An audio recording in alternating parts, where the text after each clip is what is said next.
జయ జయ శ్రీ చైతన్య జయ నిత్యానంద, జయ ద్వైత చంద్ర జయ గౌర భక్త వృంద. జయ జయ శ్రీ చైతన్య జయ నిత్యానంద, జయ ద్వైత చంద్ర జయ గౌర భక్త వృంద. జయ జయ శ్రీ చైతన్య జయ నిత్యానంద, జయ ద్వైత చంద్ర జయ గౌర భక్త వృంద. హరే కృష్ణ. భక్తులందరికీ గౌర పూర్ణిమ ముందస్తు శుభాకాంక్షలు. నిన్నటి క్లాసులో మనము శ్రీ చైతన్య మహాప్రభు బృందావన ధామముకి ప్రయాణానికి ప్రయత్నించుట అనే సెక్షన్ 16వ అధ్యాయం చూసాము. మనం ఏ విధంగా శ్రీ చైతన్య మహాప్రభు తన భక్తులు ఆయన ఆపాలని 2 ఏళ్ళు ఆపడానికి కష్టపడతారు. ఫైనల్గా మహాప్రభు విజయదశమి రోజున బయలుదేరుతారు. ఫస్ట్ స్టాప్ భవానీపురం దగ్గర ఆగుతారు. తర్వాత మహాప్రభుతో కొన్ని వేల మంది భక్తులు అన్నమాట. అందులో మహాప్రభు యొక్క పూరి భక్తులు, అంతరంగిక భక్తులతో పాటుగా ఒరియా సాధారణ భక్తులు కూడా అందరూ ఉంటారు. సో మహాప్రభు భవానీపురం దగ్గర కొంతమంది భక్తుల్ని వెనక్కి వెళ్ళిపోమంటారు. సెకండ్ స్టాప్ భువనేశ్వర్, అక్కడ ఇంకొంతమంది వెనక్కి పంపించేస్తారు. Third stop Cuttack. So Cuttack దగ్గర ప్రతాపరుద్ర మహారాజుకి మహాప్రభు మర్సీ ఇస్తారు, ఆలింగనం చేసుకుంటారు. మొదటిసారి డైరెక్ట్ మర్సీ ఇస్తారు. సో అక్కడి నుంచి మహాప్రభు ఫర్దర్గా ముందుకు వెళ్తారు. ప్రతాపరుద్ర మహారాజు ఆదేశిస్తారన్నమాట తన మంత్రులు హరిచందన్ని, రైట్. సో ఏమైనా ఆదేశిస్తారంటే మహాప్రభు వెళ్తున్న దారిలో పక్కన నది కూడా ఉంటుంది కాబట్టి ఎక్కడ మహాప్రభు స్నానం చేస్తే అక్కడ ఒక స్తంభాన్ని పాతండి, తర్వాత భవిష్యత్తులో దాన్ని ఒక పుణ్య తీర్థం కింద డెవలప్ అవ్వాలి, ఘాట్స్ కట్టాలి. నేను ప్రతిరోజు స్నానం చేస్తాను, చివరికి నా ప్రాణం కూడా అక్కడే వదిలేనుకుంటాను, ఎందుకంటే అంతకు మించిన పవిత్ర స్థానానికి కూడా ఉండదు కాబట్టి. జనాలు బృందావనం వెళ్ళు అంటే లేకపోతే కాశీ వెళ్ళి ప్రాణం వదిలిపెట్టాలనుకుంటారు, పుణ్యక్షేత్రం కాబట్టి. కానీ వాస్తవానికి భగవంతుడు శుద్ధ భక్తుడు ఎక్కడ అడుగు పెడతాడో అదే బృందావన్. కాబట్టి మహాపురు ఎక్కడ స్నానం ఆచరిస్తే అదే బృందావన్. కాబట్టి నేను అక్కడ నా ప్రాణం వదిలేస్తాను అని చెప్పి ప్రతాపరుద్ర మహారాజు చెప్తారనమాట. ఆ తర్వాత ప్రతాపరుద్ర మహారాజు యొక్క రాణులకు కూడా మహాప్రభు మర్సీ ఇస్తారు. ప్రతాపరుద్ర మహారాజుని అంత పరీక్షించారు మహాప్రభు. ఎన్ని సంవత్సరాలు పరీక్షించారు? 4 సంవత్సరాలు పరీక్షించారు మహాప్రభు మర్సీ ఇవ్వడానికి. కానీ ప్రతాపరుద్ర మహారాజు వారి యొక్క ఫ్యామిలీ, ఆయన భార్యలని మహాప్రభు అల్లంత దూరంలోనే వాళ్ళు చూస్తారు. మహాప్రభు వారి హృదయంలో కృష్ణ భక్తిని ప్రకాశింపజేస్తారు. వెంటనే వాళ్ళు హరి హరి కృష్ణ కృష్ణ అని చెప్పి శుద్ధ భక్తులు అయిపోతారు వాళ్ళు కూడా. సో అది మహాప్రభు యొక్క గొప్పతనం మర్సీ. తర్వాత మహాప్రభు అక్కడి నుంచి ఫర్దర్గా చతుర్ద్వారా వస్తారు. చతుర్ద్వారా వచ్చినప్పుడు అక్కడ నది మహాప్రభు క్రాస్ చేయబోతారనమాట. సో అక్కడితో నేను క్లాస్ మనము పూర్తి చేశాము. సో మహాప్రభుతో వస్తున్న భక్తుల్లో చాలామంది భక్తులు ఒక్కొక్క దగ్గర ఒక్కొక్కరిని ఆపేస్తారు. సో గదాధర్ పండితుని మహాప్రభు కటక్ దగ్గరే ఆపేస్తారనమాట. ఏమంటారంటే, అరే గదాధర్, నువ్వు క్షేత్ర సన్యాసం తీసుకున్నావు కదా. గదాధర్ పండిత్ వాస్తవానికి శ్రీమతి రాధారాణి స్వయాన మనకు తెలిసిందే. అండ్ మహాప్రభు గదాధర్ యొక్క వాళ్ళిద్దరూ ఒక రకంగా వయస్సు రీత్యా సమకాలీనికులు. అండ్ వారి రిలేషన్ కూడా ఒక డివోటీ వర్సెస్ లార్డ్ అలా ఉండదు, అంటే సాక్య రసలా ఉంటుందన్నమాట, మిగతా భక్తుల్లో అలా కాదు. సో గదాధర్ని మహాప్రభు అంటే గదాధర్ పండిత్ జగన్నాథ్పూరిలో తోట గోపీనాథ్ మందిరానికి సేవ చేస్తుండేవారు అనమాట. సో ఆయన సంకల్పించుకుంటారు ఏమంటే, నేను నా జీవితాంతం పూరిలోనే ఉంటాను, క్షేత్ర సన్యాస అంటే ఆ ప్రదేశం వదిలిపెట్టను అని చెప్పి. రెండోది తోట గోపీనాథ్ సేవను కూడా వదిలిపెట్టను అని చెప్పి. సో ఈ 600 సరే వదిలిపెట్టే ప్రసక్తి లేదని గదాధర్ పండిత్ ప్రతిజ్ఞ చేసుకుంటారు. సో మహాప్రభు ఆయనకి గుర్తు చేస్తుంది. కానీ ఆయన మహాప్రభు పూరి బృందావనం వెళ్తుంటే మహాప్రభు వెనకాతలు వచ్చేస్తూ ఉంటారు. సో కటక్ దగ్గర అంటే థర్డ్ స్పాట్ దగ్గరే మహాప్రభు ఆయనకి చెప్తారనమాట. ఏమంటారంటే, అరే గదాధర్, మీరు క్షేత్ర సన్యాసం తీసుకున్నావు కదా, సో నువ్వు ఎలాగా పూరి వదిలి వచ్చేస్తున్నావు అని చెప్పి. దానికి మా గదాధర్ ఏమంటారు, పండిత కహే యారా తుమి సెయి నీలా చాలా క్షేత్ర సన్యాసి కుల మోరయా కులాల. ఏమంటారంటే, పండిత కహి యారా తుమి సేయి నీలాచల. మై డియర్ లార్డ్, మీరు ఎక్కడ ఉంటే అదే నీలాచలం. నీలాచలం అంటే పూరి. మీరు ఎందుకు మీరే జగన్నాథ్. సో మీరు ఎక్కడుంటే అదే పూరి కదా. కాబట్టి వాట్ దాని యాజ్ ఫార్ as నా క్షేత్ర సన్యాసం సంగతి వదిలితే ఐ డోంట్ కేర్. ఎందుకంటే మీరు ఎక్కడుంటే అదే పూరి, నాకు ఇంకా వేరే ఇదే అవసరం అని చెప్పి. అప్పుడు భగవంతుడు అంటారనమాట, అలా కాదు, మీరు పూరిలో ఉండాలి, ఎందుకంటే మీరు గోపీనాథ్కి కూడా సేవ చేస్తాను అని చెప్పి మాట ఇచ్చారు. వాస్తవానికి మన మందిరంలో కూడా శ్రీ విగ్రహాన్ని ప్రతిష్టాపిస్తున్నప్పుడు ఆ సేవా యజమాన అని చెప్పి ఒకరు డిక్లేర్ చేయాలి. ప్రాణప్రతిష్ఠ అంటాం కదా ఇస్కాన్ మందిరాల్లో కూడా సేవా యజమాని అంటారనమాట. మన విగ్రహాన్ని స్థాపిస్తున్నప్పుడు గురువులు ప్రాణప్రతిష్ఠ చేస్తారు, భగవంతుని ఆ విగ్రహంలో రమ్మని పిలుస్తారు. పిలిచినప్పుడు మీ సేవకి ఈయన యజమాని అని చెప్పి ఒక భక్తుడిని ఆదేశిస్తారనమాట. అఫ్కోర్స్ ఇస్కాన్ మేనేజ్మెంట్ పక్కన కొన్నిసార్లు టెంపుల్ ప్రజలు మారిపోతూ ఉంటుంది, అది వేరే విషయం అది. బట్ సేవా యజమాన అని కూడా ఉంటారు. సో గదాధర్ పండిత్ అంటారు, అరే యు ఆర్ సేవా యజమాన్ గోపీనాథ్కి, తోట గోపీనాథ్కి. సో నువ్వు ఆయన సేవ వదిలి ఎలా వచ్చేస్తున్నావు? దానికి గదాధర్ పండిత్ ఏమంటారు, పండిత కహే కోటి సేవ తత్పాద దర్శన. మై డియర్ లార్డ్, మీ యొక్క చరణపాద దర్శన చేసుకున్నది మాత్రానే కోటి సార్లు, కోటి రెట్లు తోట గోపిడ సేవ చేస్తున్నట్టు. కాబట్టి మీరు దాని గురించి వర్రీ అవ్వద్దు అని చెప్పి. అప్పుడు భగవంతుడు అంటారనమాట, గదాధర్ దయచేసి అర్థం చేసుకో, నువ్వు ఇప్పుడు నీ సేవను వదిలి పూరి వదిలి వచ్చేస్తే జనాలందరూ ఏమంటారు? వాళ్ళందరూ ఏమంటారు, మీరు నా వల్లే నువ్వు సేవ వదిలి వచ్చేసావు కాబట్టి జనాలందరూ నన్ను తిడతారు. అరే ఈ మహాప్రభు ఎక్కడికి వెళ్ళినా సరే అక్కడ ఉన్న భక్తుల్ని కెలికేస్తున్నాడు, వాళ్ళ సేవలు ఆపించేస్తున్నారు అని చెప్పి. అంటే వాస్తవంగా sometimes we see it. Like for example Srila Prabhupada టైంలో కూడా తమాల్ కృష్ణ మహారాజ్ వివిధ సన్యాసి కాబట్టి book distribution top Radha Damodar bus party వివిధ ఊళ్ళల్లో వెళ్ళి బుక్ డిస్ట్రిబ్యూషన్ చేసేవాళ్ళు బస్ పార్టీలోని. సో ఆయన ఎంత కరిష్మాటిక్, ఎంత ఎనర్జెటిక్, ఎంత ఎంపవర్డ్ అంటే ఆయన బుక్ డిస్ట్రిబ్యూట్ చేసినప్పుడు ఆ లోకల్ టెంపుల్లో ఉన్న బ్రహ్మచారులు అందరూ కూడా అరే మహారాజ్ మన ఊరు వచ్చారు, మహారాజ్ మన ఊరు వచ్చారని చెప్పి వాళ్ళు టెంపుల్ని వదిలేసి, టెంపుల్ సర్వీస్ని వదిలేసి మహారాజ్తో పాటు వెళ్ళిపోయేవారనమాట. అలాగే మహారాజ్ అమెరికా మొత్తం తిరిగి బుక్ డిస్ట్రిబ్యూట్ చేసినప్పుడు అమెరికా అన్ టెంపుల్లో బ్రహ్మచారులు అందరూ ఖాళీ అయిపోయారు. అందరూ Tamal Krishna Maharaj book distribution bus పార్టీలో చేరిపోయారనమాట. దానివల్ల ఏమైంది, అందరు ప్రెసిడెంట్కి మహారాజ్ మీద పీకల దాకా కోపం. అందరూ ప్రభుపాద్ లెటర్ రాస్తారు, Prabhupad we are resigning from our temple president post. ఎందుకు, మేము మా కోసం చేసుకుంటున్నామా, మేము కృష్ణుడి కోసమే చేస్తున్నాం కదా. కానీ తమాల్ కృష్ణ మహారాజ్ వచ్చేసి మా వాళ్ళందరినీ ఎత్తుకెళ్ళిపోతున్నారు, కాబట్టి మేము ఎలా సేవ చేస్తాం, కాబట్టి అవసరం లేదు, మహారాజు టెంపుల్స్ రన్ చేయమని చెప్పండి, వీఆర్ రిజైనింగ్ అని చెప్పి. సో ప్రభుపాద్ తమాల్ కృష్ణ మహారాజ్ పిలిపించి ఆ సేవని ఆపేమని చెప్తారనమాట. అంటే ఇక్కడ చెప్పేది ఏంటంటే మహారాజుకి ఆ ఉద్దేశం లేకపోయి ఉండొచ్చు, ఆయన తన సేవ చేసుకుంటున్నారు బుక్ డిస్ట్రిబ్యూషన్. కానీ మిగతా భక్తులు ఆ టెంపుల్స్ వదిలేసి మహారాజు అప్పుడు వెళ్ళిపోవడం వల్ల ఏమైంది, మహారాజ్ చెడ్డ పేరు వచ్చింది. సింపుల్గా ఏ టెంపుల్కైనా ఒక గురువు గారు వచ్చారనుకోండి, అందరు ప్రెసిడెంట్ హ్యాపీ అవుతారు. కానీ గురువుగారు వెళ్ళిపోతున్నప్పుడు ఇద్దరు బ్రహ్మచారులు తీసుకెళ్ళిపోతే ప్రెసిడెంట్కి ఏమనిపిస్తుంది, అరే నెక్స్ట్ టైం మహారాజుని పిల్లలను బాబోయ్ అనిపిస్తాం, అవునా కాదా? సో మహాప్రభు కూడా అరే నేను ఇప్పుడు పూరి వచ్చాను, ఇప్పుడు నేను వెళ్తున్నప్పుడు నువ్వు నాతో పాటు వచ్చేస్తే అక్కడ పూరి వాళ్ళందరూ ఏమనుకుంటారు, అరే మహాప్రభు చాలా డేంజరస్, అందరు లాక్కెళ్ళిపోతున్నారు అంటే నాకు చెడ్డ పేరు వస్తుంది, కాబట్టి దయచేసి వెళ్ళి నీ సేవను చేసుకో అంటారు. UC Mahaprabhu and Gadadhar Pandit వారి మధ్య సంబంధము డిఫరెంట్ లీగ్. ఇదంతా ఒక వెరీ స్వీట్ పాస్ట్ టైం అనమాట. అంటే ఎంత మధురంగా ఉంటుందంటే ఆయన మనస్సులు నిండిపోతాయి. అప్పుడు గదాధర్ పండిత్ అంటారు, మై డియర్ లార్డ్ మీకేం సంబంధం, ఇది నేను నా సొంత ఇష్టం మీద చేస్తున్నాను, మీరే నన్ను రమ్మని చెప్పలేదు, అయినా సరే నేను మీతో వస్తుందని ఎవరు చెప్పారు, నేను మీతో రావట్లేదు.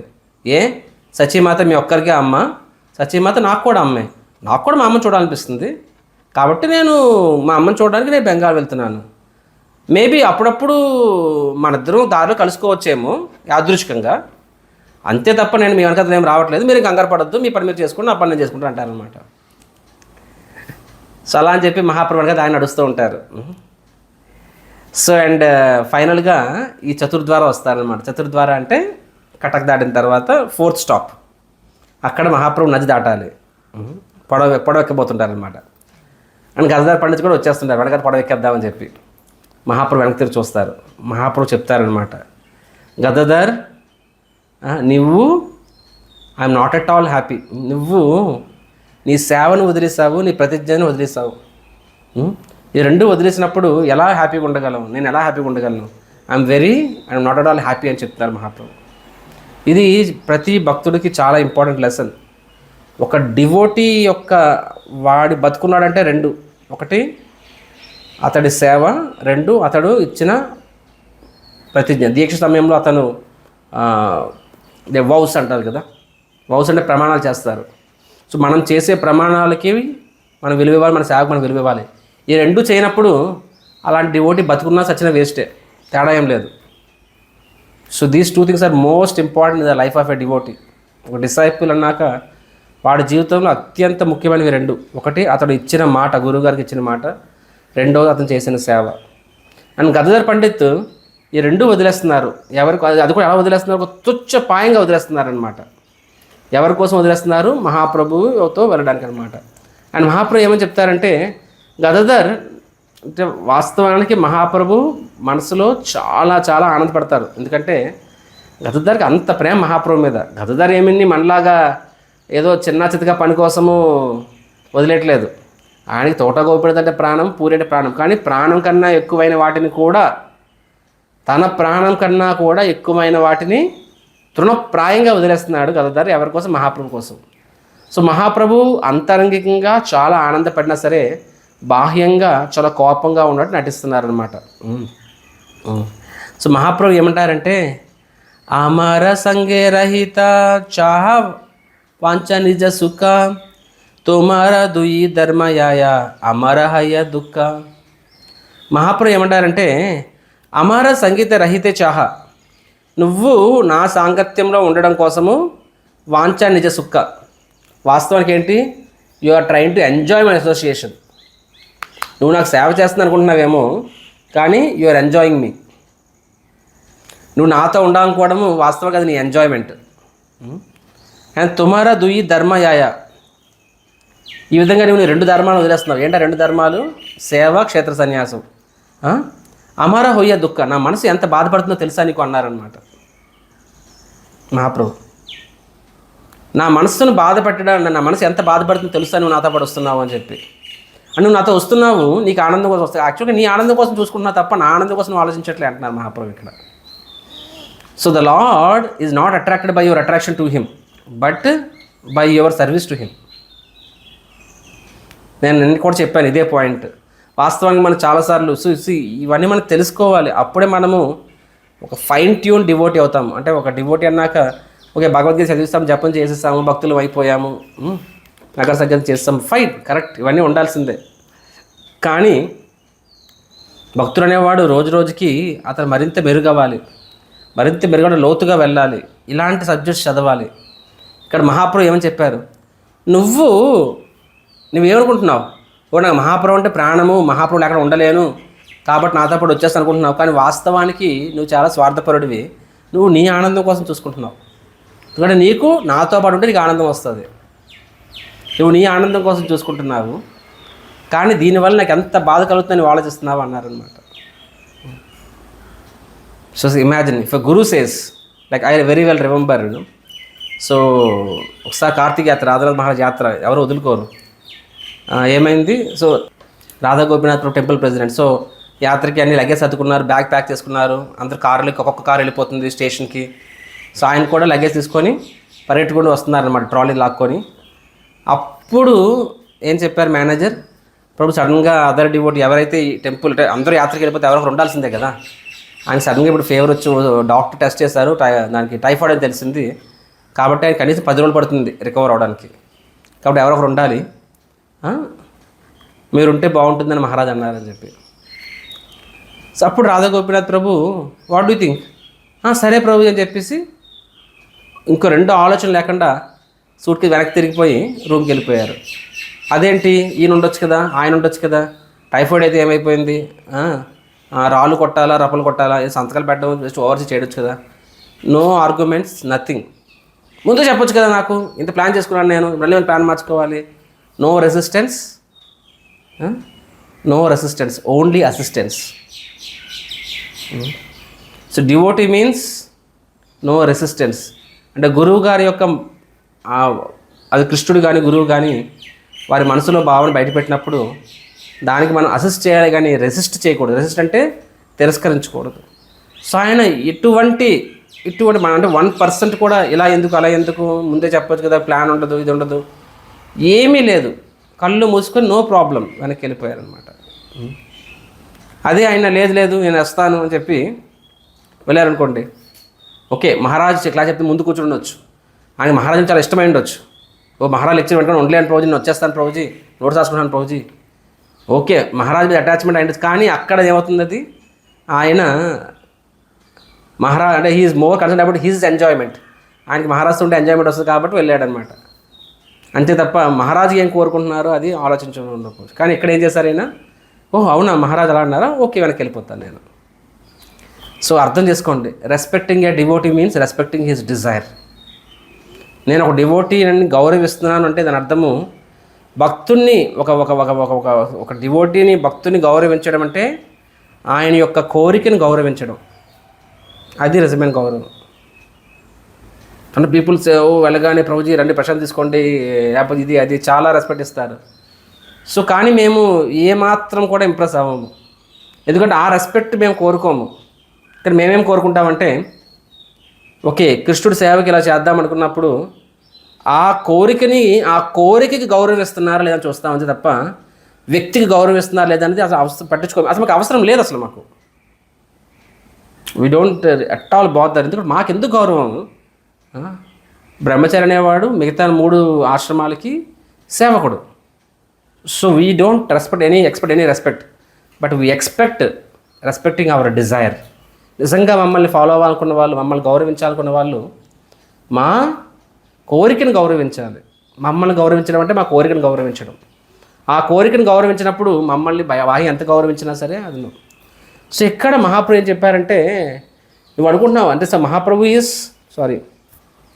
Is not impressed. Mahaprabhu not impressed by Gadadhar's attachment. So is not attracted by attraction of Gadadhar, but by the submission shown by Gadadhar. Submission అంటే చెప్పింది చేయడం. మరి గదధర్ పండిత విషయంలో భగవంతుడు స్వయంగా చెప్పాడు, నేను హ్యాపీ కాదు అని చెప్పి. మన విషయంలో ఎవరు చెప్తారండి? రాధా శ్యామసుందర్ ఆల్టర్ బయటకు చెప్తారా, అరే బాబు ఇలా కాదురా ఇలాగా అని చెప్పి? మన విషయంలో భగవంతుడు డైరెక్ట్ చెప్పడు. మన విషయంలో భగవంతుడి ప్రతినిధులుగా మన శిక్షా గురువులు చెప్తారు. వాళ్ళు చెప్పింది మనం ఎంత సీరియస్గా తీసుకుంటే అంత మనం బాగుపడతాం. అప్పుడు భగవంతుడు కూడా చూస్తున్నాడు, ఓ ఈయన ఫాలో అవుతాడు. అప్పుడు భగవంతుడు ఆ శిక్షా గురువుకి ఇంకాస్త ఇంటెలిజెన్స్ ఇస్తాడు, అరే నా డివోటీని బాగా చూసుకో అని చెప్పి. This is how spiritual life works. So Mahaprabhu ఏమని చెప్తారు, I'm not at all happy అని చెప్తారు అనమాట. అమారా మన దుఃఖ అంటారు. వాస్తవానికి అంతరంగికంగా Mahaprabhu so pleased with Gadadhar, కానీ బాహ్యంగా కోపాన్ని ప్రదర్శిస్తున్నారు అనమాట. తర్వాత మహాప్రభు పడవెక్కేస్తారు, ఎక్కంటారు, ఇంకొక మాట నువ్వు మాట్లాడినా, ఇంకొక అడుగు నువ్వు ముందుకు వేసినా సరే నీకు నా మీద ఏమాత్రం గౌరవం లేనట్టే, ఇంకా నేను ఏం వెందలుచుకోలేని చెప్పేసి కరాఖండిగా చెప్పేస్తానమాట. కట్టర్ గదధర్ పండిత చెప్పబోతాడు ఏదో ఒకటి. ఎందుకు అంతవరకు ఎలా నడుస్తుందంటే మహాప్రభు చెప్తున్నారు, గదధర్ ఒక ఫ్రెండ్లీగా నడుస్తుంది. కానీ ఇక్కడ మహాప్రభు చాలా సీరియస్ అయిపోతారనమాట. అలా అయిపోయినప్పుడు గదధర్ మూర్చిపోతాడు. ఇంక అక్కడ మహాప్రభుని వదలాలని చెప్పి మూర్చిపోతారు. మహాప్రభు చెప్తారు, అక్కడ సార్వభౌమ భట్టాచార్య కూడా ఉంటారనమాట. భట్టాచార్య గదధర్ పండితుని చూసుకో, జాగ్రత్తగా పూరి వెనక్కి తీసుకెళ్ళని చెప్పి మహాప్రభు వెనక్కి తిరిగి చూడకుండా వెళ్ళిపోతారు అనమాట నది దాటి. అంటే మహాప్రభుతో కొంతమంది భక్తులు ఉంటారు, అప్పటికి ఒక 20-30 మంది భక్తులు ఉంటారు, కానీ గదధర్ని ఆపేస్తారనమాట అక్కడ. So and గదధర్ మూర్చిపోతారు. భట్టాచార్యుల వారు ఆయన్ని లేపుతారనమాట. లేపి భట్టాచార్య వారు ఏమంటారు తెలుసా, గదధర్ బాధపడద్దు, భగవంతుని గురించి నీకు తెలియంది ఏముంది. భీష్మపిత ఈవెన్ మహాభారతంలో కూడా మనం చూసినట్లయితే భీష్ముడిని గెలిపించడం కోసము ఆయన తన చేసిన వాగ్దానాన్ని కూడా ఆయన he has broke his promise. తను ఏదో మాట ఇచ్చాడు, నేను అస్త్రం ఎక్కుపెట్టనని చెప్పి ఆ మాట కూడా తప్పాడు ఆయన. ఎందుకు?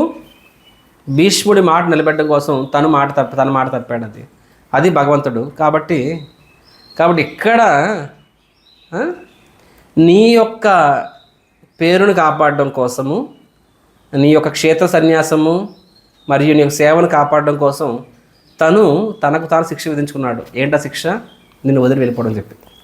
వాస్తవాన్ని నేను చదివినప్పుడు నాకు ఏడుపు వచ్చింది అనమాట. అంటే ఈ ఎపిసోడ్లో మామూలుగా అయితే ఎవరు ఏమనుకుంటారు, సరే ఊరుకోలే ఏం కాదులే అని చెప్పి, అంటే మనలాంటి వాళ్ళము అలా ఓదరుస్తామేమో గదాధర్ పండిత్, అంటే అక్కడ గదాధర్ పండిత్ని. ఆర్ పర్లేదులే భగవంతుడు అంతేలే, కొన్నిసార్లు కొంతమంది తీసుకెళ్తారు, మనం వదిలేస్తాడు, ఆయనకి వాళ్ళంటే ఇష్టం మనమంటే ఇష్టం లేదు, ఇలా అంటే మన కాన్షియస్నెస్ ప్రకారంగా అలా చెప్పుకోవచ్చు. సో మన చేతిని ఎలా ఉంటుందో అలాగా. కానీ ఇక్కడ సార్వభౌమ భట్టాచార్య ఏమంటున్నా చూడండి, వాస్తవానికి నువ్వెంత మిస్ అవుతున్నావో మహాప్రభు అంతకన్నా ఎక్కువ నిన్ను మిస్ అవుతున్నారు. కానీ నీ యొక్క పేరును నిలబెట్టడం కోసం మహాప్రభు ఉన్నారు, నా పేరు, కానీ వాస్తవంగా గదాధర్ పండిత్ ఆయన ఒక శపథం చేశాడు, ప్రతిజ్ఞ చేశాడు. తన భక్తుడు ప్రతిజ్ఞ, ఇక్కడ భీష్ముడు ఎలా ప్రతిజ్ఞ చేస్తాడు కదా, ఎదురు అర్జునుడు చావాలి లేకపోతే కృష్ణుడు అస్త్రం ఎక్కువ పెట్టాలని చెప్పి. సో భీష్మ ప్రతిజ్ఞని కాపాడడం కోసం తన ప్రతిజ్ఞని ఆయన పక్కన పెట్టేశాడు. అదేవిధంగా ఇక్కడ నీ ప్రతిజ్ఞని కాపాడడం కోసం, ఏంటా ప్రతిజ్ఞ? నేను పురి వదలను, తోట గోపుర సేవ వదలను అని చెప్పి నీ ప్రతిజ్ఞను కాపాడడం కోసము మహాప్రభు తను అంత త్యాగం చేశారు. ఏంటా త్యాగము? నీ సాంగత్యాన్ని వదిలారు ఆయన. కాబట్టి ఆయన అంతే అంటే ఆయన ఎప్పుడు తన భక్తుల కోసం ఏమైనా చేస్తారని చెప్పి. సో అంటే ఇలాగ కూడా అర్థం చేసుకోవచ్చా ఈ పాస్ట్ టైం అని నాకు వస్తే నాకు రోజంతా నా మైండ్లో నుంచి పోలేదనమాట థాట్. లార్డ్ చైతన్య అంటే వాస్తవంగా చైతన్య చరితామృతం ఎంత స్వీట్ అంటే యాక్చువల్లీ రసిక భక్తుల కోసం. నాలాంటి హృదయంలో ఇంత కల్మషము, ఇంత అనర్థాలు ఉన్న నాలాంటి హృదయమే టచ్ అవుతుందంటే నిజంగా ప్రభుపాదుల వారు ఎంత ఆనందాన్ని పొందుంటారు. అందుకే ప్రభుపాద చెప్తారు కదా, జలదూత 40 days కానీ నేను ప్రాణంతో ఉన్నాను అంటే ఆయన ఏం తినుంటారు, ఏం తాగుంటారు, సీ సిక్నెస్, కానీ నా లైఫ్, నా ప్రాణం అంతా చైతన్య చరితామృతం, దాన్ని చదువుకుంటూ గడిపేశానని చెప్పి. సో చైతన్య చరితామృతం అమృతం అనమాట. అంటే నిజంగా భగవంతుడు భక్తుల యొక్క రిలేషన్స్ ఎలా ఉంటాయి. నేను 3 days ముందు కూడా చెప్పినట్టున్నాను. ఓకే, గీతా భాగవతాలు ఏం చెప్తాయి? భగవంతుడు ధామాన్ని చేరుకో అని చెప్తాయి. ఇక్కడ చేరుకున్న తర్వాత పరంపదం అంటాము, మోక్షం అంటాము, వైకుంఠం అంటాము, గోలోక ప్రాప్తిరస్తు అంటాము. అక్కడ వెళ్ళాక ఏమవుతాయి? భగవంతుడు లీలలు అవుతాయని చెప్పేసి వదిలేస్తాం అంతే. కానీ ఆ లీలలు ఎలా ఉంటాయి, భగవంతుడు తన భక్తులతో ఎలా వ్యవహరిస్తాడు, వాటి యొక్క శాంపిల్, ఒక టీజర్, ట్రైలర్ తెలియాలంటే చైతన్య చరితామృతం చదవాలి. So I request every devotee should read and here these classes.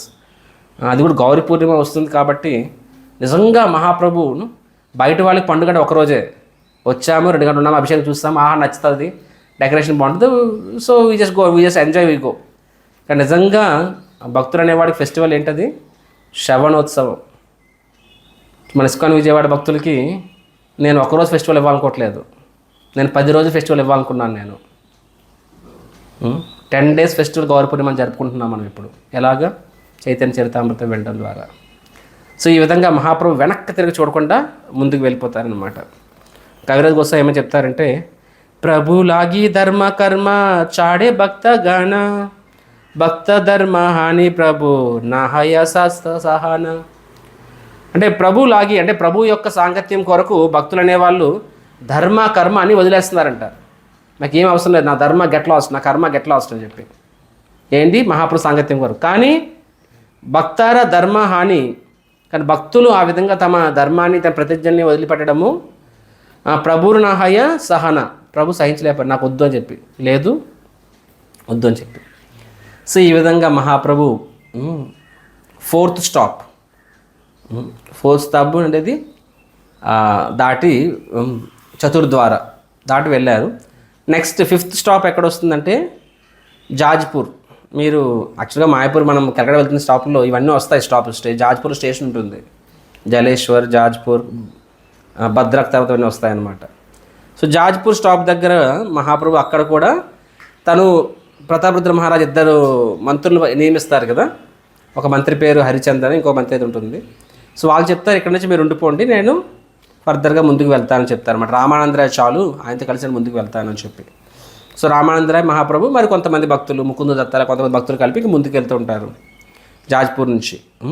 తర్వాత అక్కడ జాజ్పూర్లో, ఎందుకంటే ఇదంతా ప్రతాపరుద్ర మహారాజ్ వారి యొక్క రాజ్యమే కాబట్టి అక్కడ కొత్త మంత్రులు యాడ్ అవుతారు.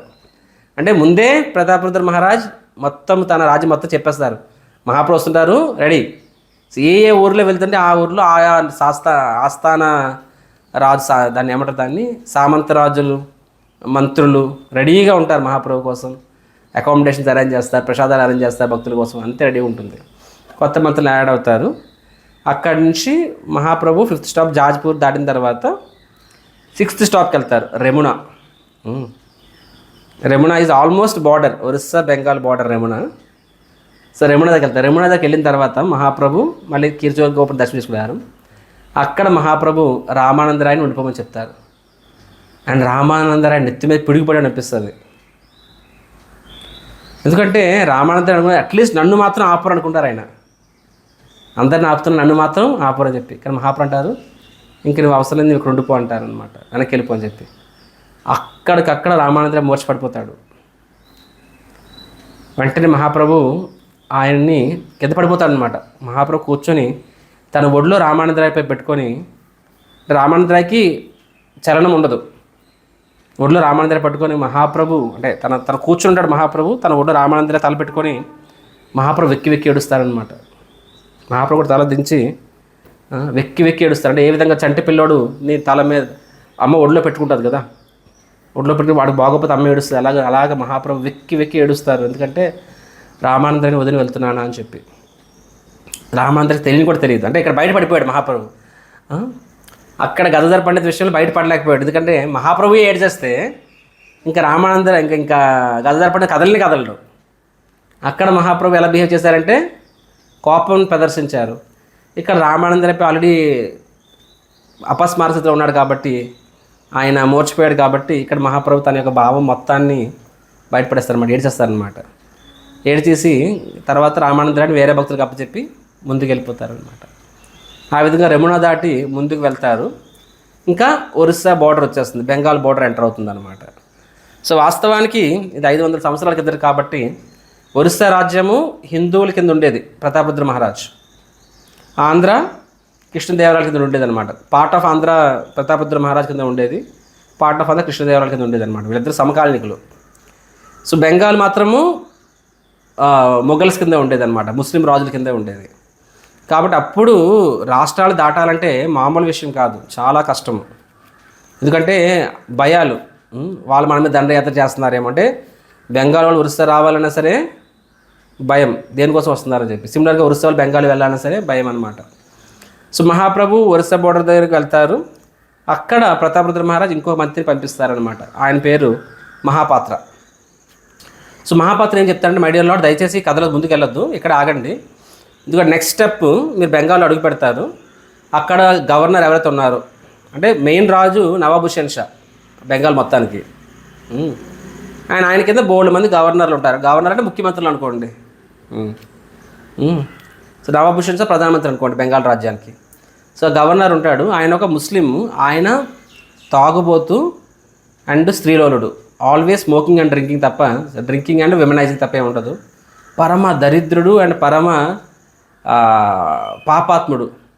కాబట్టి మీరు దాటొద్దు, ఎందుకంటే వాళ్ళు ఏమైనా చేయొచ్చు. కాబట్టి దయచేసి ఇక్కడ ఒకరోజు ఆగండి, నేను నా నా నా దూతలను పంపించి వాళ్ళతో సంధి చేసుకుంటాను. అంటే మేమేమని మీ రాజ్యంలోకి అతిక్రమించడానికి రావట్లేదు, మా దారిలో వెళ్ళడానికి వస్తున్నామని చెప్పి నేను ఫార్మాలిటీస్ పూర్తి చేసుకుని వస్తాను, అంతవరకు మీరు ఇక్కడ నుంచి కదలొద్దు ఉన్నాడని చెప్పి. సో మహాప్రభు నో ప్రాబ్లం. సో వెంటనే ఆ ఊర్లో కూడా అంత జనాలు పోగైపోతారు. అండ్ మహాప్రభు సొంత భక్తులు ఉంటారు. సో మహాప్రభు హ్యాపీగా సంకీర్తన చేసుకుంటూ ఉంటారనమాట. సో మహాప్రభు అక్కడ హ్యాపీగా సంకీర్తన చేసుకుంటూ ఉంటారనమాట. సో ఎందుకంటే నెక్స్ట్ ప్లేస్ దాని పేరు పిచ్దాలా అని చెప్పి, అక్కడ నుంచి కల్కటా డైమండ్ హార్బర్ అంటే ప్రభుపాదుల వారు అమెరికా వెళ్ళిన ప్లేస్ అనమాట. అదంతా కూడాను ఈ ముస్లిం గవర్నర్ కింద వస్తుంది. సో ఈయన మహాపాత్ర అనే మంత్రి తన మనుషుల్ని గవర్నర్ పంపి రెడీ అవుతుంటాడు. కానీ మీన్ వైల్ అక్కడ గవర్నర్ వాళ్ళకు కూడా గుప్తచరులు ఉంటారు కదా, స్పైస్ ఉంటారు కదా. సో ఆ స్పైస్ ఇక్కడికి వస్తారు, ఇక్కడ ఏం జరుగుతుంది చూడాలని చెప్పి. అంటే హిందూ కింద వేషం వేసుకొని ఈ బార్డర్ క్రాస్ అయ్యి ఏం జరుగుతుంది మనం కూడా చూస్తాం కదా. రా ఏజెంట్స్ అంటారు కదా, మన వాళ్ళు పాకిస్తాన్ ఉంటారు, పాకిస్తాన్ ఐఎస్ ఏజెంట్లు అందరు వస్తారు. అలాగే ఈ ముస్లిం రాజ్యంలో నుంచి గుప్తచరులు వాళ్ళ ఏజెంట్స్ ఈ హిందూ రాజ్యంలోకి అంటే ఒరిస్సా రాజ్యంలోకి వస్తారు, ఏం జరుగుతుంది ఇక్కడ అని చెప్పి. సో ఆయన చూస్తాడనమాట. మహాప్రభు అంటే వెలిగిపోతున్నారు, చుట్టూరు కాంతి, అండ్ మహాప్రభు సంకీర్తన చేస్తూ ఉంటే ఆ అనుభూతి రోమాన్ని లెక్కపరుచుకుంటున్నాయి. అక్కడ ఉన్న వాళ్ళు మొత్తము హరి హరి అని జపం చేస్తున్నారని అది చూసి ఈయన కూడా మొత్తం రోమాలు లెక్కపరిచిపోతాయి. ఈయన కూడా కాబట్టి కారిపోతుంటుంది అష్టసర వికారం. ఈయన కూడా భక్తుడైపోతాడు ఆ సంకీర్తన చూస్తేనే. ఈయన కూడా ముస్లిమే, స్పై. అది that is the power of సంకీర్తన. రష్యాలో ఒక టైంలో ఇస్కాన్ని దారుణంగా తొక్కాలని ట్రై చేశారనమాట కేజీబీ ఏజెంట్స్. రష్యా నాస్తికత్వంలో ఉండేది అప్పుడు, రిలీజన్ నాట్ అలౌడ్.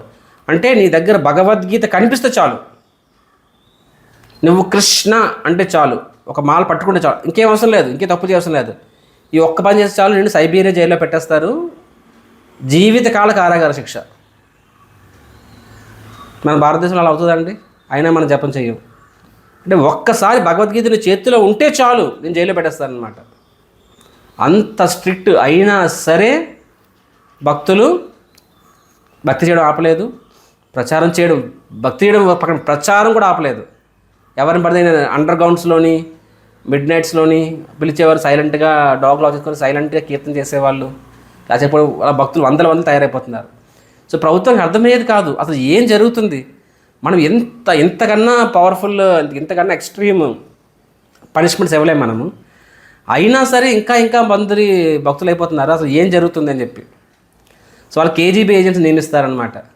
అంటే వీళ్ళు అండర్ గ్రౌండ్స్లోని, కార్ పార్కింగ్స్లోని, గోడౌన్స్లోని చిన్న 5 మంది 10 మంది ప్రోగ్రాం పెట్టుకొని విస్తృతంగా డివోట్స్ తయారైపోతున్నారు రష్యాలో. సో కేజీబీ ఏజెంట్స్ అంటే సింపుల్ చెప్పాలంటే మన దగ్గర సిబిఐ అనుకోండి, ఇంటెలిజెన్స్ బ్యూరో అనుకోండి, అలాగనమాట కేజీబీ రష్యా అంతే.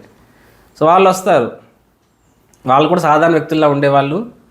వాళ్ళకి తెలుస్తాయి ఎక్కడ ప్రోగ్రామ్స్ అవుతున్నాయని చెప్పి. అంటే వాళ్ళు ఏం చెప్పి మార్చేస్తున్నారు. మా తమ్ముడు ఐబీలో ఉంటాడు, వాడి యొక్క కొలీగ్ చెప్పాడనమాట, ఇండియన్ ప్రభుత్వం కూడా ఐబీలో కొంతమంది స్టాఫ్ నియమించిందంట. చర్చిల్లోకి వెళ్ళండి, అది పాస్టర్లు ఏం చెప్పి మతం మార్పిస్తున్నారు కనుక్కోండి అని చెప్పి వాళ్ళు చెప్పారు నాకు. అది సో అంటే ఒక విస్తృతంగా మత మార్పిడి జరుగుతుంది క్రిస్టియానిటీ, అసలు ఏం చెప్పి మత మార్పిడి జరుగుతుంది అంటే వాళ్ళ స్ట్రాటజీ ఏంటి. ఎందుకంటే ప్రభుత్వాలు కూడా భయంగా ఉంటాయి, ఎందుకంటే రిలీజియన్ అనేదాన్ని పవర్ పాలిటిక్స్ ఇవన్నీ ఇంటర్ రిలేటెడ్ కాబట్టి యాక్చువల్గా వాళ్ళ స్ట్రాటజీ ఏంటి అని చెప్పి ఆ అబ్బాయి చెప్తున్నాడు, అన్నయ్య ఇలా అవుతాయి అన్నయ్య అని చెప్పి, మిషనరీస్ ఇలా చేస్తున్నాయి అన్నయ్య అని చెప్పి.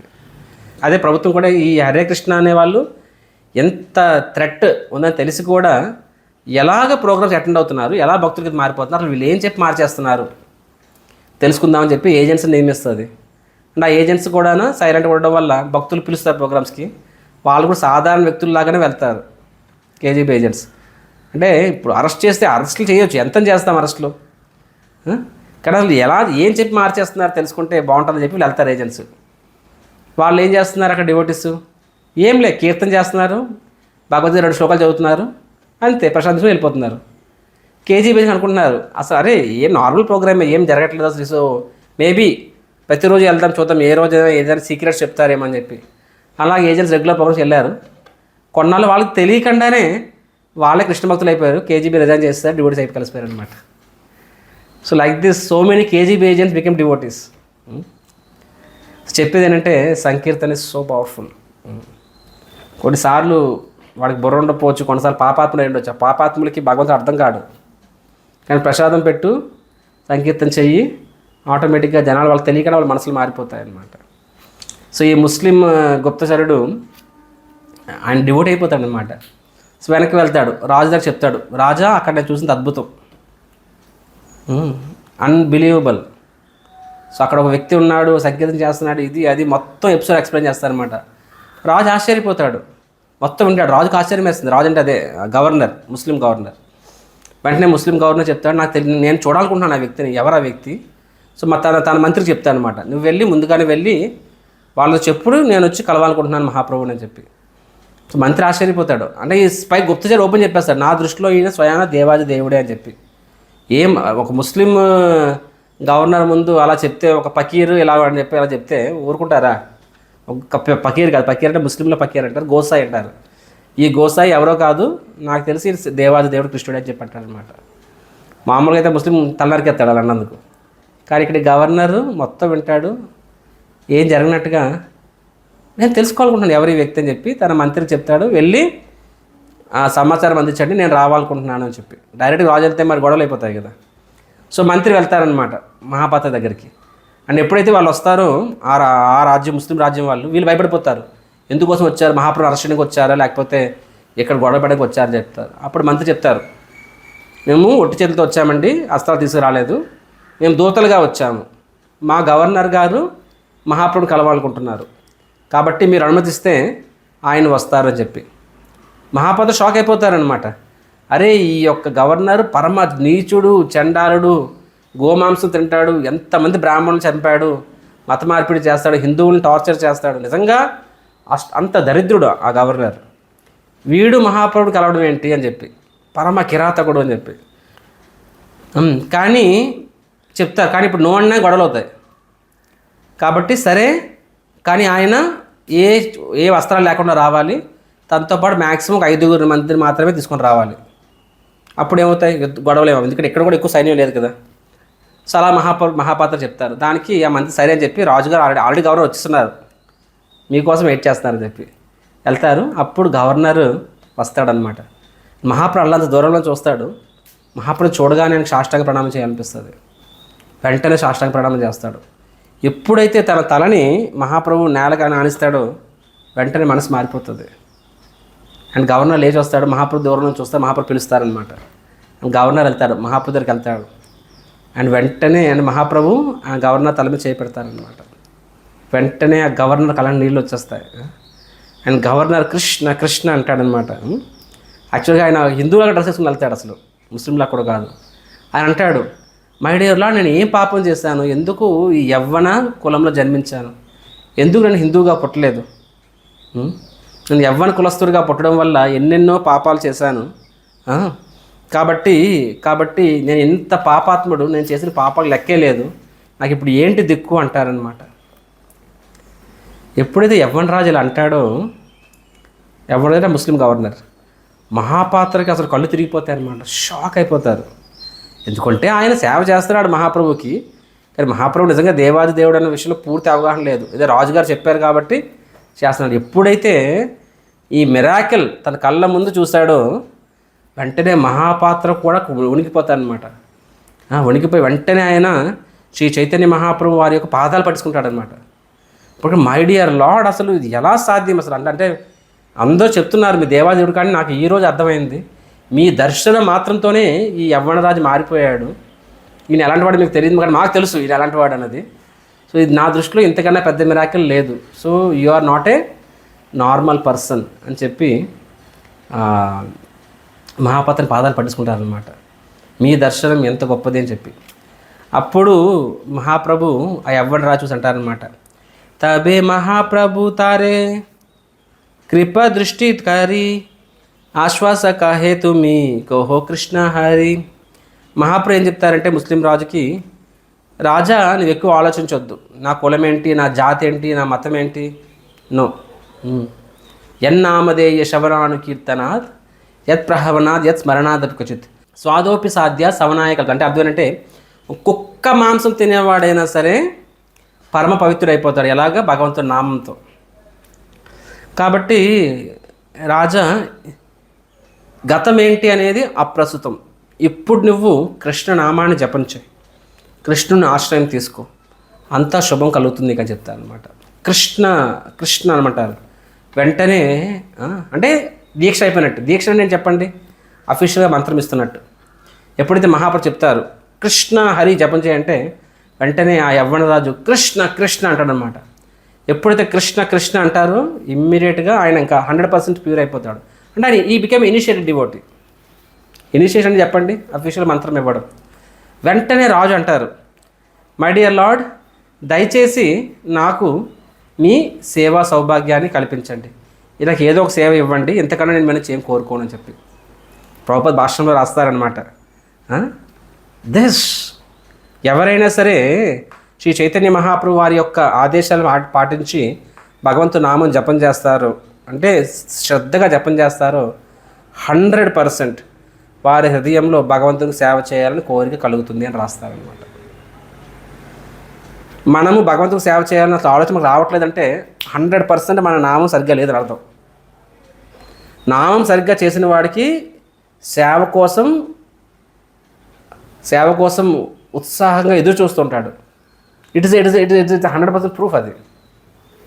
ఇక్కడ ఈ యవ్వన రాజు ఎప్పుడైతే మహాప్రభు చెప్పారు నామం జపం చేయని చెప్పి భగవంతు నామం జపం చేస్తాడో ఇమ్మీడియట్గా ఫస్ట్ స్టెప్ ఏమవుతుంది, మనసులో సేవ చేయాలని కోరిక పడుతుంది. Sometimes you will be chanting so much time and all, but you're not doing any service. That means నీ చాంటింగ్ భగవంతునికి అంత ప్లీజింగ్ కాదు అది. When you do service, then నామం అంటే ఏంటి, కృష్ణ నాకు నీ సేవ సౌభాగ్యాన్ని ఇవ్వరు అడుగుతున్నావు, అవునా కాదా? నువ్వు సేవా సౌభాగ్యాన్ని అడుగుతున్నావు, భగవంతుడు ఎందుకు ఇవ్వడు చెప్పండి? ఇవ్వాలి కదా. నేను ఇవ్వట్లేదు అంటే అర్థం ఏంటి చెప్పండి? అంటే నీ నామాన్ని అది వినట్లేదు. ఎందుకు వినట్లేదు అంటే సరిగ్గా చేయట్లేదు, ఆర్ నీకు వేరే దురుద్దేశాలు ఉండొచ్చు, ఆర్ అపరాధం చేస్తుండొచ్చు, నువ్వు ఏదైనా కారణం కావచ్చు. కానీ వాస్తవంగా మహాప్రభు మీద నమ్మకంతో హరినామ మీద నమ్మకంతో జపం చేస్తే 100% నీకు స్వామివారికి సేవ చేయాలని కోరిక పుడుతుంది. అంటే స్వామివారికి నువ్వు సేవ చేస్తున్నావు అంటే అర్థం ఏంటి, హరినామం నీ మీద ప్రభావం చూపిస్తుంది అని చెప్తారనమాట. Very important lesson.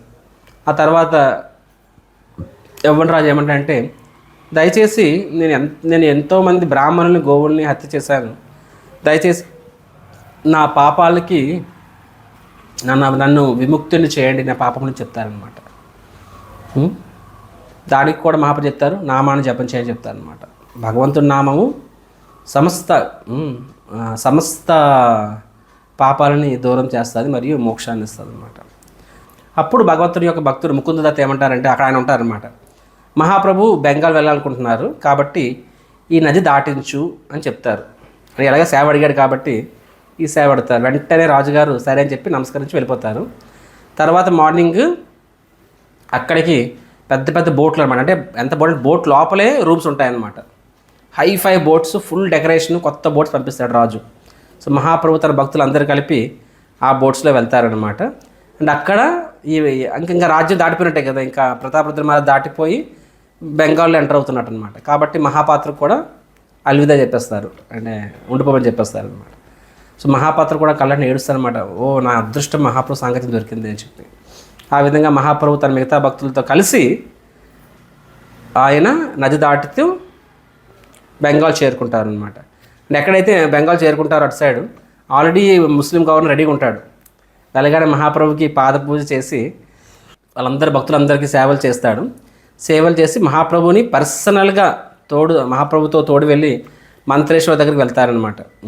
ఎందుకంటే ముస్లిం రాజులు అందరూ ఆ ఏరియా మొత్తం కూడా డెకాయిట్స్, దొంగతనాలు చేసేవాళ్ళు, దోపిడీదారులు అందరూ ఉంటారన్నమాట. కాబట్టి ముస్లింలు సొంతంగా తోడుగా మహాప్రభుకి ఏమైనా అవసరం లేదు, ఆయన దేవాది దేవుడు. కానీ ఆయన ఎందుకు తీసుకుంటారు సేవ అంటే, భగవంతుడు మన నుంచి ఎందుకు సేవ తీసుకుంటాడండి, ఆయన చేసుకోలేకనా, తద్వారా మనల్ని ఉద్ధరించడం కోసం. కాబట్టి మహాప్రభు కూడా ముస్లిం రాజు సేవ తీసుకుంటారు, ఎందుకంటే ఆ విధంగా ముస్లిం రాజు ఉద్ధరింపబడతాడు. కాబట్టి ఆ విధంగా మహాప్రభు ఆయన్ని బెంగాల్ కూడా దాటిస్తారనమాట. దాటించి ఫైనల్గా పానీహట్టి దగ్గర తీసుకెళ్తారు.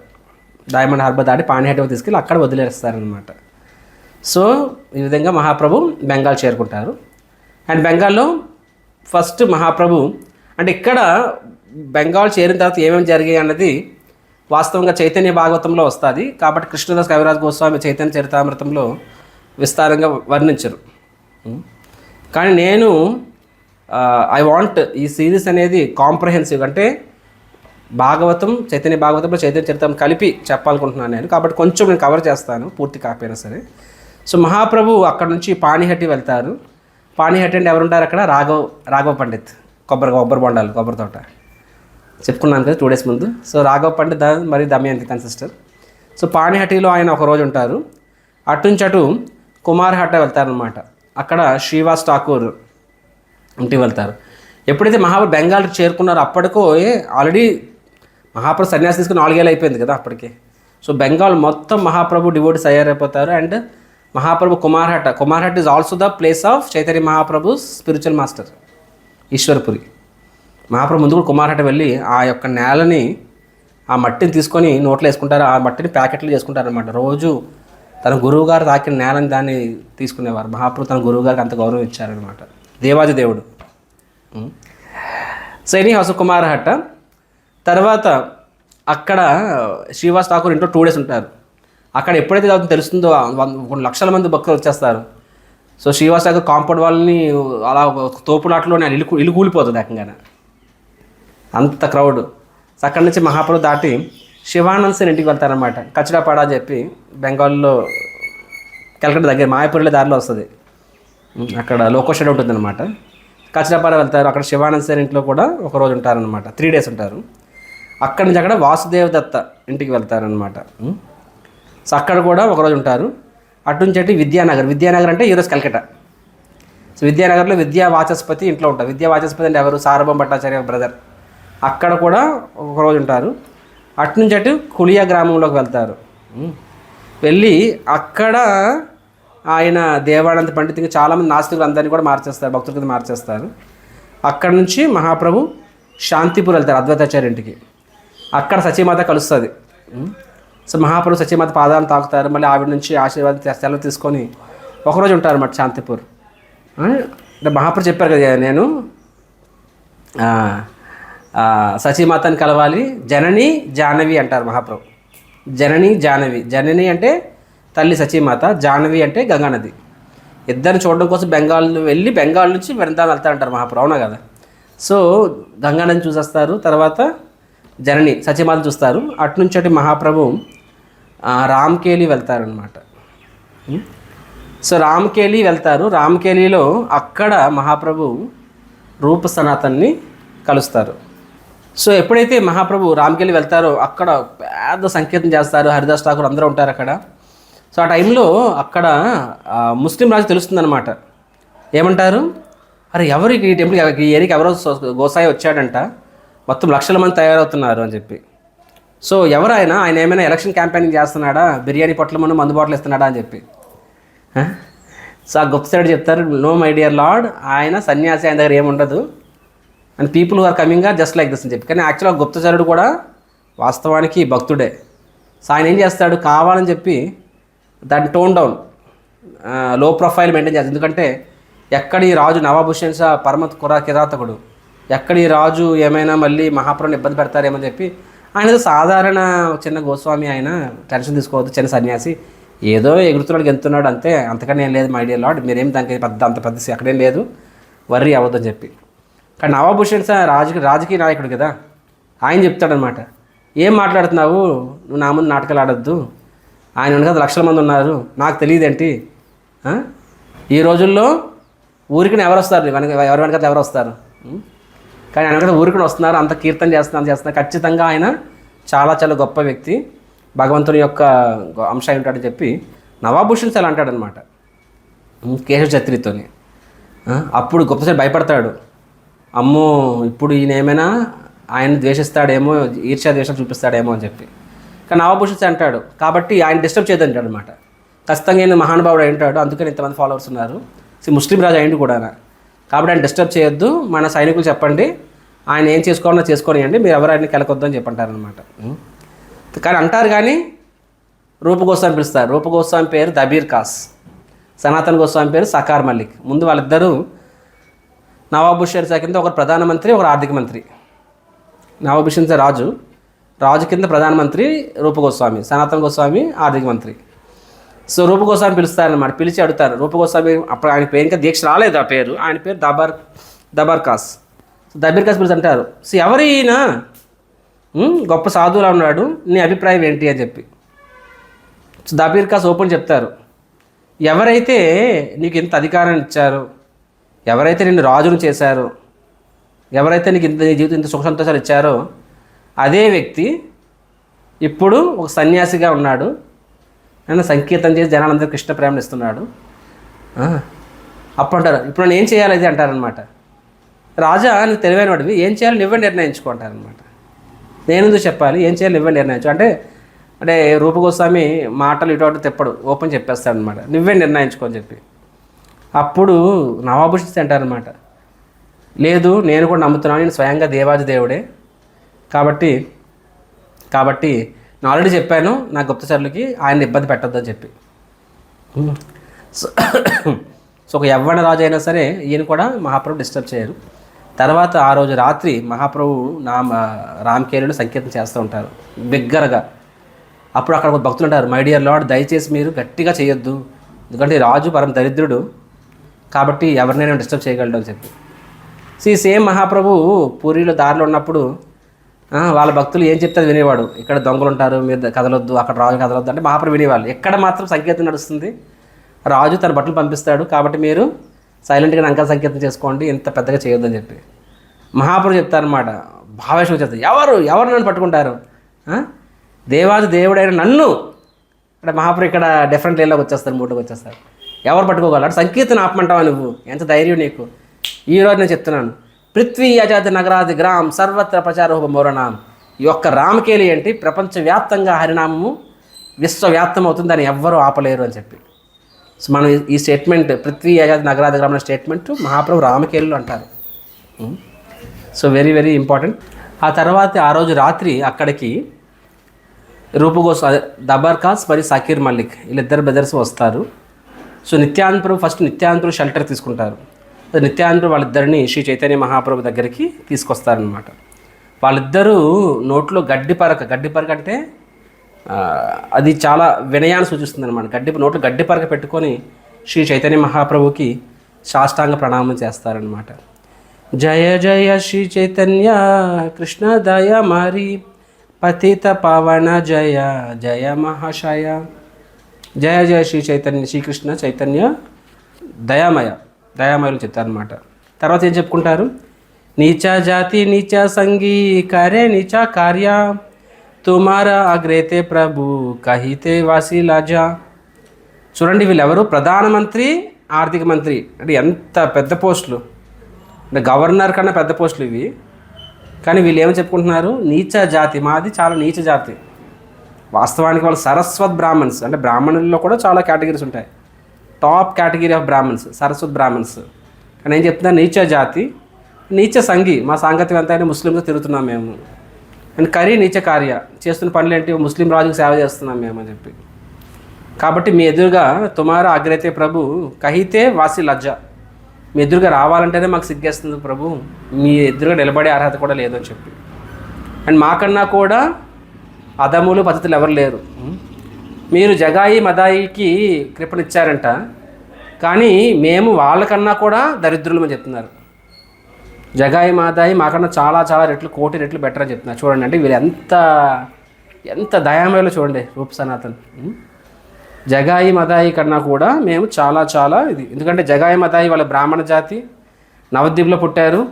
వాళ్ళు ఎప్పుడూ మాలాగా నీచ సేవ చేయలేదు, అంటే ఒక ముస్లింలకు సేవ చేయలేదు. ప్లస్ వ్యంగ్యంగానే ఏదో రోజు మీ దర్శనం చేసుకునేవాళ్ళు, ఏదో విధంగా మీ నామాన్ని తీసుకున్నారు. కానీ మేము చాలా పతితులమని చెప్తారనమాట. ఏం చెప్తారు, మ్లేచ్చ జాతి మ్లేచ్చ సేవ కరీ మ్లేచ్చ కర్మ గోబ్రాహ్మణ దోహి సంగే అమర సంగామ.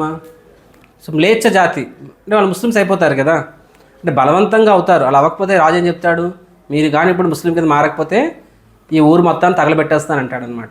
అందుకనే రూప సనాతన గోస్వామి వాళ్ళు ముస్లిమ్స్ కింద మారుతారనమాట. అలా మారినందుకు వాళ్ళ తల్లిదండ్రులు ఎంతో ఏడుస్తారు, అయ్యో మా పిల్లల జీవితం నాశనం అయిపోయిందే అని చెప్పి.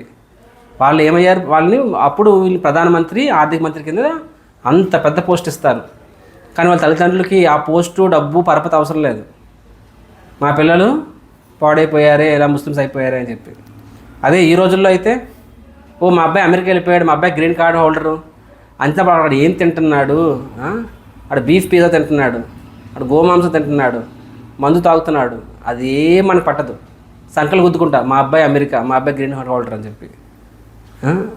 వాడు నెక్స్ట్ జన్మ ఏమవబోతుంది అస్సలు ఖాతరు ఉంటుంది. కానీ ఇక్కడ రూప సనాతన పేరెంట్స్ రోజు ఏడుస్తుండేవారు అనమాట భగవంతుని ముందు, ఏంటి మాకు కర్మ అని చెప్పి. సో ఏం చెప్తున్నారు ఇక్కడ రూప సనాతన, మ్లేచ్ఛ జాతి అండ్ మ్లేచ్ఛ సేవ. ఎవరికి సేవ చేస్తున్నా మీ రాజు ఒక మ్లేచ్చుడు యవ్వనుడు. కరి మ్లేచ్ఛ కర్మ, చేస్తున్న పనులు కూడా మ్లేచ్ఛ పనులు. అండ్ గో బ్రాహ్మణ ద్రోహి, అంటే గోవులకి బ్రాహ్మణులకి ద్రోహం చేసే వాళ్ళ యొక్క సాంగత్యంలో ఉన్నామని చెప్పి. అంటే వాళ్ళు తమ గొప్పతనం చెప్పుకోవడం 100 చెప్పుకోవచ్చు, వాస్తవంగా వాళ్ళకి 12 భాషలు వస్తాయంట. ప్లస్ వాళ్ళు భాగవతాన్ని లెఫ్ట్ రైట్ చదివిస్తారు వాళ్ళు. అండ్ రోజు 100 కొద్ది బ్రాహ్మణులకి సేవ చేసేవాళ్ళు, ప్రసాదం పెట్టేవాళ్ళు, దక్షిణ ఇచ్చేవాళ్ళు. వాళ్ళ ఇంట్లో ఎప్పుడు కూడా భాగవత సప్తాహం నడుస్తూ ఉండేది. వాళ్ళు రామకేని ఊరినే అందరూ రాధాకుండు, శ్యామకుండు, గోవర్ధన ఒక మినీ వృందావనం కింద మార్చేస్తారు. ఎంత చేసినా సరే ఇవే చెప్పుకోరాళ్ళు. అంటే గురువు దగ్గరికి వెళ్ళినప్పుడు ఎలా ఉండాలి, మన గొప్పతనాన్ని చెప్పుకోకూడదు, మన యొక్క డిస్క్వాలిఫికేషన్ చెప్పుకోవాలి. సో వీళ్ళు తమ డిస్క్వాలిఫికేషన్ ఎలా చెప్తారంటే మొత్తం విని మహాప్రభు దయచేసి మా మీద దయ చూపించండి. ఏమంటారు, మీరు పతిత పావనులు, నేను పతితులు, మాకు మీరు సేవ చేస్తే మీ పేరు పెరుగుతుంది. జగాయి మాదాయికి మేము ఉద్ధరించారు, అది గొప్ప విషయం కాదు స్వామి, మమ్మల్ని ఉద్ధరించండి, అది నిజంగా గొప్ప విషయం. చూడండి అంటే వీళ్ళు ఎలా చెప్పుకుంటున్నారని. మేము పతితులము, మీరు పతిత పావనులు, మన ఇద్దరు మంచి కాంబినేషన్, కాబట్టి మమ్మల్ని ఉద్ధరించండి అని చెప్పి. మహాప్రభు ఏం చెప్తారు, ఆజీ హైతే దుహర్ నామా రూప సనాతన దైన్య చాడ తుమార్ దైన్యే పాటే మోరా మన. ఏమన్నా ఫస్ట్, ఆజీ అయితే ఈ రోజు నుంచి, దుహార్ నామ్ మీ ఇద్దరి పేర్లు, రూప సనాతన. ఆజీ అయితే దుహార్ నామ రూప సనాతన దైన్య చాడ, దయచేసి మీ యొక్క హ్యూమిలిటీ, మీ యొక్క వినయాన్ని ఆపండి. ఎందుకు ఆపాలి, తుమారా దైన్యే ఫాటే మోరా మన, మీ యొక్క హ్యూమిలిటీ నా హృదయాన్ని ముక్కలు చేసేస్తుంది అని చెప్పి, తట్టుకోలేకపోతున్నాను మీ వినయాన్ని అని చెప్పి మహాప్రభు అంటున్నారు. మన విషయంలో మన గురువులు ఏమంటారు, బాబు దయచేసి నీ గొప్ప నీ నీ నీ నీ నీ ఇగో తగ్గించుకో, నీ ఇగో నన్ను చంపేస్తుందంట. మన విషయంలో మనం గొప్పలు చెప్పుకుంటాం, మన ఇగో చూపించుకుంటాము. కానీ వీళ్ళ విషయంలో మన ఇగో వల్ల మన గురువు తలనొప్పులు వస్తాయి. కానీ వీళ్ళ విషయంలో వీళ్ళ హ్యూమిలిటీ మహాప్రభు తట్టుకోలేకపోతున్నారు అనమాట. ఎంత హ్యూమిలిటీని తట్టుకోలేకపోతే దయచేసి ఆపండి అని చెప్పి. సో ఆ విధంగా భగవంతుడు తన యొక్క 2 చేతులతో రూప సనాతనని తల మీద చేపెడతారు. ప్లస్ వాళ్ళు ప్రణామం చేసినప్పుడు కూడా వాళ్ళ తన యొక్క చరణ పాదాన్ని వాళ్ళ తల మీద పెడతారు. వామనదేవ్ ఎలా తల మీద పెడతాడో బలి మహారాజు కలంగా అనమాట. సో ఎప్పుడైతే వైష్ణవం చూస్తారు, అరే మహాప్రభు తన పాదాన్ని ఎవరు ముట్టుకోనివ్వరు, అలాంటిది తన పాదాన్ని రూపగోస్వామి తల మీద సనాతన తల మీద పెడతారు. వాళ్ళ ఆనందంగా అవధులు ఉండవు అనమాట. నిజమైన వైష్ణవులు కదా. నిజమైన వైష్ణవుడు ఎలా ఉంటాడు, మనకంటే ఫర్ ఎగ్జాంపుల్ ఇప్పుడు నేను 25 ఏళ్ళ నుంచి ఇస్కాన్లో ఉన్నాను, నా గురువుగారు సేవ చేస్తున్నాను.